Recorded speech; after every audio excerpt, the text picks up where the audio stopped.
In 1765, the British Parliament passed the Stamp Act, a revenue law that levied a tax on all trade deals. The attempt to introduce the tax provoked discontent and disturbances among the inhabitants of Boston and other colonial towns. Fierce resistance to the tax forced the British government to repeal the Stamp Act. However, shortly after, the Parliament imposed new duties and sent regular troops to discourage any rebellion.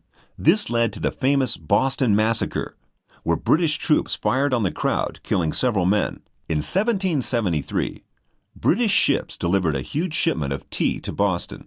This time, the Parliament had abolished the duty on tea imported to America, but had left a small tax in place. The colonists, however, continued to refuse the rights of the Parliament to tax them. A group of Bostonians, disguised as Native Americans, boarded the vessels and emptied the tea into Boston Harbor. The locals called this event the Boston Tea Party.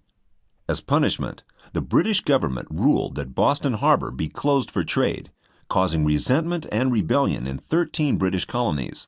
The first serious battle took place at Bunker Hill near Boston in June 1773. The British, under General William Howe, launched an assault on the American earthworks at Breed's Hill. There could be no doubt that the British troops were far better trained than the colonists.